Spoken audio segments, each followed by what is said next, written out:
이번 주 미국의 M7 중 5곳의 회사가 3분기 실적 발표를 합니다. 그만큼 대규모 실적 발표를 앞두고 투자자들의 긴장감 또한 높아지고 있는데요. 우리는 이럴 때 어떻게 대비를 해야 될까요? 이분과 자세한 이야기 나눠보도록 하겠습니다. 유니스토리의 김장열 본부장입니다. 어서 오세요. 네, 안녕하십니까? 네. 빅테크 실적에 이어서 경제 지표까지 이번 주 고난의 시간이 계속 이어지고 있는데요. 경제는 물론이고 정치적 이벤트까지 몰려있는 한 주 같아서 정리가 좀 필요할 것 같아요. 네. 일단 어저께 오늘 아침 말고 어제 마친 애플의 인텔리전스 OS 나온 거 있잖아요. 근데 애플은 이제 내일 모레 실적이니까 봐야 되는데 인텔리전스 AI 나왔으니까 좀 기대를 하는 거죠. 근데 주가는 기대를 어느 정도 반영해서 올랐기 때문에 애플이 아주 서프라이즈 않으면 뭐 애플 때문에 뭐 이슈가 되진 않을 것 같아요. 그럼 그 정도 되고 이제 오늘 아침에 발표된 알파벳과 AMD 실적 발표됐죠. 근데 명함이 엇갈렸습니다. 알파벳은 고루고루 다 성장했어요. 거의 대부분이 한 부분 빼놓고 다 10% 이상 성장했거든요. 그리고 이제 비용 절감을 잘해서 아마 이익단에서는 10% 이상 상승 더 잘 나와서 주가가 지금 아까 보니까 3% 5% 올라가더라고요. 그런데 이제 우리한테 중요한 건 거기서 캐펙스, AI 투자에 대한 코멘트가 컨퍼런스가 어떻게 나오냐가 중요한데 그건 확인해 봐야 돼요. 구글이 잘 나온 실적에 대해서는 메타한테 긍정적일 수도 있고 같은 광고인데 아니면 경쟁이 될 수도 있고 두 가지 측면이 있고 구글에서의 클라우드에서의 코멘트는 내일 발표되는 마이크로소프트라든지 메타 여기에 메타가 아니고 마이크로소프트하고 애마존의 클라우드의 임플리케이션이 있거든요. 그런 측면에서 알파벳은 걔네 실적으로 해서 그 주가가 잘 가는 건 좋은 건데 다른 거에 대한 임플리케이션은 콩코를 들어봐야지 한다. 나쁘지 않은 거죠. 그리고 아쉽게도 AMD는 지금 주가가 한 7% 빠지고 있는 것 같은데 너무 빠지고 있어요. 실적 자체보다도 가이던스가 안 좋았다 합니다. 네. 근데 가이던스가 정확히 뭐 어떤 식으로 왜 안 좋았는지는 보통 보니까 일반 PC 서버 같긴 한데 그거 좀 봐야 되는데 그게 분위기가 조금 가라앉게 만드는 이런 적이 있고요.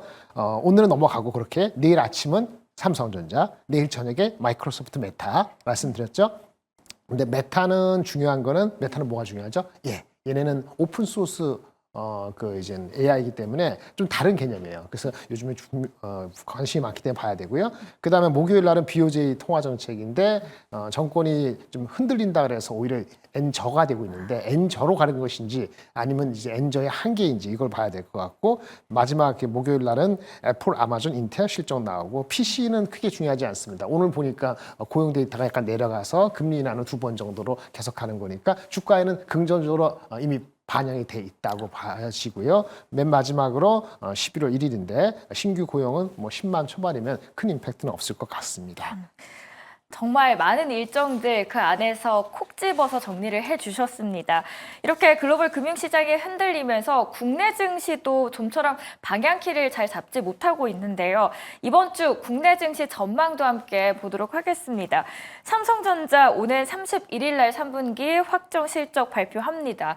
삼성전자 그동안 너무 힘들었거든요. 그나마 어제 오랜만에 외국인 투자자들이 34거래일 만에 순매수로 돌아섰는데 외국인의 이런 투자 심리 본부장님 네. 지속될 수 있을까요? 일단 어제 그저께 삼성전자에 대한 세간의 기대가 두 가지가 있었죠. 그 기대가 유효하거나 더 확인이 된다면 실적 발표에서 그럼 주가는 좀 더 갈 수 있다 봅니다. 절대 주가가 많이 빠졌기 때문에 오늘 뭐 6만 원이 갈지 안 갈지 이제 6만 원을 바라보는 형국이긴 합니다만 일단 그래서 외국인의 귀환이 지속될까 하는 것은 두 가지 얘기예요. 뭐냐? 표면적으로는 대만에서 나온 이른바 엔비디아향 HBM3 이 같긴 한데 HBM3의 조건부 콜의 실체가 무엇이냐는 거죠. 삼성전자가 어떻게 답을 할까요? 그게 가장 중요합니다. 시장의 기대치는 어제 그저께 이틀 연속으로 2% 오른 것이 거의 한 3개월 만에 처음인 것 같은데 오늘까지 그러면 3일은 거의 예외적이거든요. 근데 그거는 HBM3E가 맞다 그러면은 8단이라 하더라도 어제 그저께 오르고 여기서 그렇게 안 빠지는 것이 정상입니다. 근데 HBM3E에 만약에 혹시라도 일부에서 기대하는 12단이라고 하면 얘기가 달라지죠. 그러면 6만 5천 원, 7만 원으로 바로 가는 거예요. 근데 지금 거기에는 의심이 있기 때문에 HBM3E 8단, 왜 지금 복잡하게 말씀드리냐? HBM3E의 12단이 내년도 한 2분기부터 막 올라가는데 거기까지 못 가고 그 전단의 HBM3E의 8단이 워낙 쇼티지, 공급이 부족해요. 하이닉스 말고 마이크론이 생산이 부족하다 보니까 아까 말한 것처럼 공급적인 측면에서 어찌할 도리가 없어서 엔비디아가 삼성한테 너 이거 좀 해봐. 이렇게 조건을 했을 수 있다는 얘기가 보도된 거기 때문에 거기까지는 어제 그저께 반영이 돼 있고 만약 확인이 되면은 그 정도 올라간 거는 그래 그럼 그다음 거 기다려 보지 되는 거예요. 더 중요한 거 주가가 우리 그 북밸류를 실현했을 때 올해 실적으로 북밸류 1배가 5만 6천 원입니다. 올해 기준은 5만 6천 원이에요. 그래서 5만 5천까지 간 이유는 극단적으로 내년 실적을 모르겠다 그러면 5만 6천 원 이하로 갈 수도 있었던 거죠. 지속적이지 않지만 그 내년도 시간이 지나면 흑자가 조금 나니까 시험 5만 7천, 5만 8천 계속 늘어나겠죠? 그쵸. 내년 말에 북밸류는 컨센서스가 6만 천 원이에요. 그럼 어디까지 가야 돼요? 기본적으로 어느 정도 흑자가 40조인지 50조인지 60조인지 모르지만 보수적으로 잡더라도 6만 천 원이 1배 정도로 가는 거니까 5만 6천 원, 6만 천 원 사이에 있는 거예요. 이제 아까 말한 것처럼 엔비디아 조건부 콜은 오케이라고 하면은 두 번째는 뭐냐? 가장 문제가 뭐죠? 조직 혁신, 조직 개혁에 대한 얘기를 주문하고 있잖아요. 네, 자세히 맞아요. 말씀드리지 않겠습니다만 그게 더 중요합니다. 그게 돼야지 내년도 중후반 이후에 지속적인 이 회사에 대한 믿음을 외국인이 다시 갖느냐는 거죠. 그게 되면은 두 개가 컴비네이션 되면은 제가 봤을 때 7만 원까지 갈 포텐셜을 잠재력을 보여주고 시간을 기다려야 되는 게 될 거예요. 그런데 이 둘 중에 하나, 엔비디아 조건부가 진짜 조건부 그치고 조직 혁신은 특별한 게 없고 그러면 여전히 수급 물량에서 외국인이 어저께 들어왔다, 3, 40만 들어왔다 하지만은 외국인이 손절 라인에 저번에 제가 여기 나왔을 때 얘기했는데 5만 8천 원을 사수하는 게 중요해요, 주가가. 왜? 7만 3천 원대 산 주식이 한 3천만 주가 있었습니다. 외국인 구매 기관이 언제? 작년 6월, 7월에. 그 중에서 일부 나왔어요. 지난주 목요일, 금요일 날 대거만 나갔을 때 한 1,500만 주가 나왔거든요. 1,500만 주 뺐으면 한 1,000만 주 이상이 아직 남아있어요. 근데 5만 8천 원이 안 빠지면은 그 손절매 7만 3천 원에 산 주식은 아까 말한 엔비디아 조건부건 조직 혁신이 웬만큼 나오면은 그거 나오겠어요? 기다리겠죠. 그러면 5만 8천만 안 깨지면은 그거 안 나온다는 거예요. 그러면 단기적인 수급에 큰 부담이 없게 되는 겁니다. 그런데 만약에 여차지간해서 뭐 조직 혁신이고 엔비디아 조건부 이런 게 흐물흐물하거나 아니면 매크로가 더 나빠져서 불행하게도 갈래다가 한번 맞아서 어쨌든 간에 5만 8천 다시 한번 터치하면은 그 아까 1,500만 주, 3천만 주, 1,500만 주 빠지고 남아있는 1,000만 주가 또 건드려질 수 있는 여지가 있는 상태에서 지금 11월, 12월을 가야 되는 길이기 때문에 최악은 지나칠 수 있는데 올라가는 속도는 두 가지 조건부 콜, 조직 혁신이 얼마나 잘 나와서 투자가들이 더 이상 안 팔게 만드느냐가 그게 관건이라 말씀드릴 수 있어서 5만 6천 원 BPS 올해랑 내년 말 6만 천 원 BPS 사이에 중간에 움직일 가능성이 있기 때문에 투자가들이라는 것은 진짜 6개월, 9개월을 기다리고 이 회사가 망하는 게 아니라는 믿음이 있다면은 지금부터는 5분할, 10분할로 매수에 들어갈 수도 있다. 이렇게 말씀드리겠습니다. 네, 여러 가지 분석에 대해서 저희가 삼성전자 위기론 잦아들 줄 모르고 있는 이 상황에서 어떻게 잘 헤쳐나갈 수 있는지에 대해서 들어봤는데요. 그럼 엔비디아의 HBM 납품을 성공하면 미래가 밝아진다는 보장은 있는 걸까요? 보장이라기보다도 없던 뉴스가 있는 거니까 긍정적인 거 맞죠.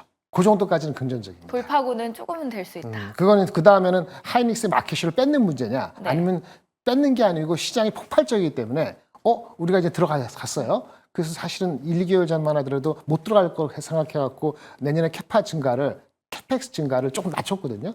그 HBM에서 다시 캐펙스를 늘린다든지 그러면 이제 주가에 대한 모양새가 달라질 수 있는데 거기까지 논하기는 조금 이르다라고 말씀드리겠습니다. 네.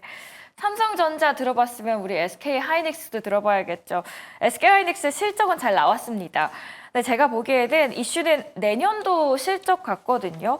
큰 변화가 별로 안 보이더라고요, 본부장님. 네네. HBM에 대해서 압도적인 우위에도 불구하고 좀 속도가 느리다라는 감이 느껴졌는데 어떻게 보셨나요? 네, 실적에서 나오고 나서 애널리스트 얘기한 거 몇 가지 많은 얘기가 있었는데 네. 요즘에 어제 그제 사이에 하이닉스가 좀 빠졌죠. 많이 빠졌어요. 삼성전자 오른 것만큼 고스란히 반대로 가고 있는데 외국인도 한 1,500에서 팔았고 키워드 많은 것 중에서 가장 컸던 것은 압도적이라는 거죠.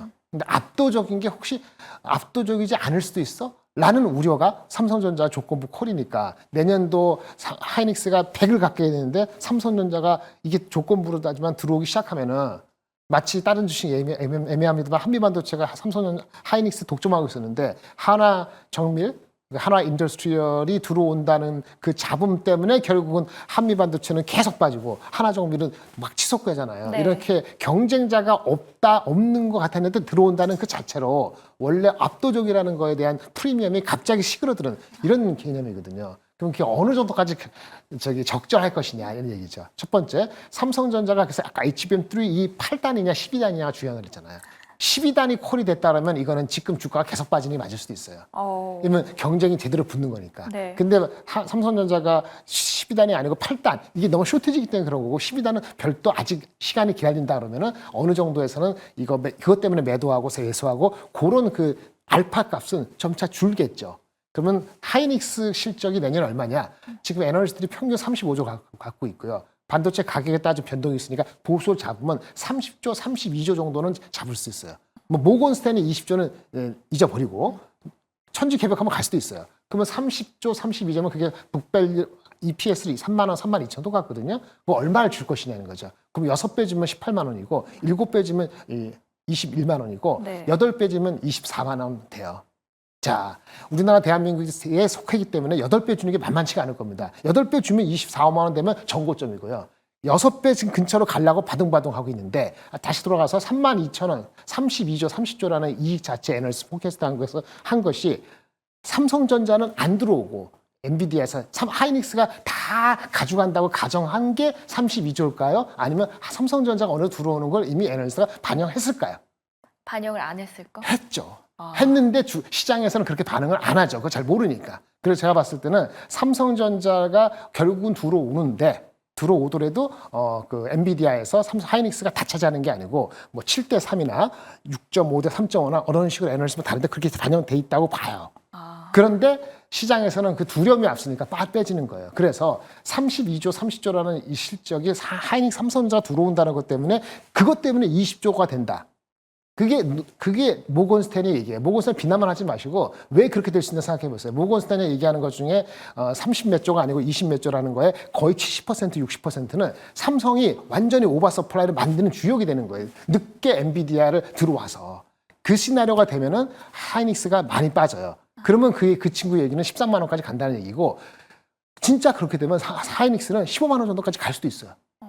근데 그런 시나리오가 아니고 이미 그걸 반영한 게 중론이다 그러면은 15만 원, 16만 원 다시 내려갈 가능성이 상당히 희박하다는 게 맞는 거고요. 그렇게 되면 삼성전자는 혼자 그러면 다시 삼성전자가 70% 잡아갖고 7만 원, 8만 원 될까요? 꿈 같은 세계를 하는 거죠. 그렇지는 않아요. 둘 다 같이 셀프 디스트럭티브가 서로 간에 디스트럭티브하게 되는 거거든요. 그게 모건스탠리가 얘기하는 거예요. 그래서 모건스탠리 12만 13만 원 비난만 할 게 아니고 삼성이 오버서플라이를 야기시키는 그 주범이 된다는 거하고 시장이 터진다는 거, 좋게 터지다. 이걸 잘 보셔야 되는데 제가 봤을 때는 전 세계 글로벌 매크로가 무너지지 않느냐.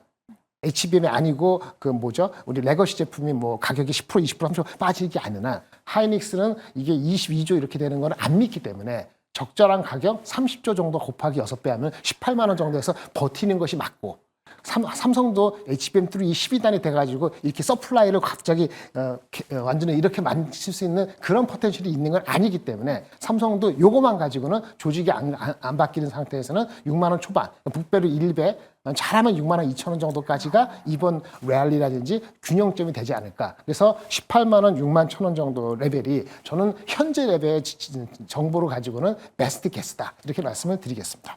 네, 그리고 삼성전자가 8단일지 12단일지 그 결정 또한 계속 지켜봐야 될 것 같습니다. 삼성전자, SK하이닉스 메모리 실적의 양극화는 지속될 거라고 보시나요?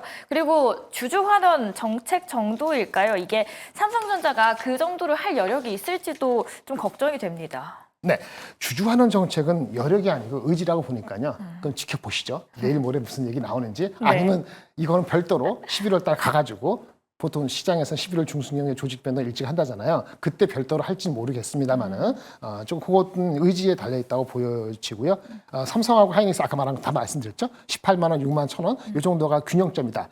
여기서 방향이 한쪽으로 가거나 하면은 그는 진짜 정밀한 분석이 필요하다라고 말씀드리겠습니다. 오늘 AMD 실적이 나왔잖아요. 네. 근데 AMD와 삼성전자가 또 협력을 하고 있는 관계라서 네. AMD의 실적으로 인해서 삼성전자가 오늘장에서 좀 타격을 받지 않을까 걱정이 되는 부분이 네네. 있는데 거기에 대해서는 어떻게 생각하시나요? 그렇지는 않을 것 같아요. 오비락으로 빠질 수 있어요. 왜냐하면 지금 시간외에서 엔비디아나 AMD 당연하고 그 다음에 누구죠? 마이크론도 좀 빠지고 있잖아요. 본장에 올랐던 거. 우리가 삼성전자가 지금 AMD로 가는 거 핵심은 걔네들의 GPU예요. GPU 때문에 그 아까 실적이 빠지고 가이던스가 나빴는데 이게 GPU냐 CPU냐 다르거든요. GPU면 엔비디아하고 경쟁하는 매출 별로 안 되는 거고 그 예측이 만약에 내려갔다면 삼성 영향이 있습니다. 제가 이제 모르는 상태에서. 근데 CPU 중심이라면 그러면 이제 PC 시장이나 이런 게 안 좋은 거기 때문에 그것도 안 좋게 안 좋죠. 근데 삼성전자의 AMD 관계 속에서 안 좋은 그 임팩트 정도는 아닐 거라 보여지고요. 아까 말씀 이틀 연속 오르고 3년 연속 오르는 경우가 드물었기 때문에 네. 영향이 있을 수는 있는데 그것 때문에 얘네가 5% 빠졌으면 우리 3% 빠진다 이런 개념은 아닌 것 같습니다. 완전히 동일하게 가지는 않을 수도 있기 때문에 그 구체적인 가이던스의 수치도 파악을 하시는 게 좋겠습니다. 11월 미국 대선에서 만약에 트럼프가 당선이 될 경우에는 그렇다면 국내 반도체 산업에 미치는 영향도 궁금하거든요. 지금 전반적인 분위기를 보니까 비트코인도 정말 많이 올랐고요. 트럼프 쪽으로 쏠리는 분위기인 것 같아서요. 네, 일단 트럼프 대통령이 된다고 우리가 몇 프로 가정합시다. 근데 중요한 거는 레드 웨이브냐 이거죠. 레드 웨이브는 공화당의 상하원 다 먹느냐 이거죠. 다 먹어서 레드 웨이브가 되면 신경 쓸 겁니다. 그러면 이거는 여기 저기 반도체 아니고도 뭐 기타 등등이라는 게 그 2차 전지도 이슈고 그다음에 관세를 진짜 60% 20% 매기는 거고 레드 웨이브가 되면 모든 게 리스크 오프가 되어서 주가는 다 빠질 것 같아요. 대부분이. 예, 근데 지금 얘기가 레드 웨이브는 아니라고 지금 보고 있는 거잖아요. 물론 그것도 펜실베니아 주부터 해서 레드 웨이브 되는지 봐야 되는데 레드 웨이브가 아니면은 자기 멋대로 못 할 겁니다. 상하원 스플릿 되면은 법안을 가지고 어떻게 뒤집박질 못 만들 겁니다. 그것도 시간이 걸릴 거예요, 시간이. 어쨌든 간에 그래서 반도체는 상대적으로는 중립적이다. 하지만 센티적으로는 살짝 슬라이틀리 부정적이다.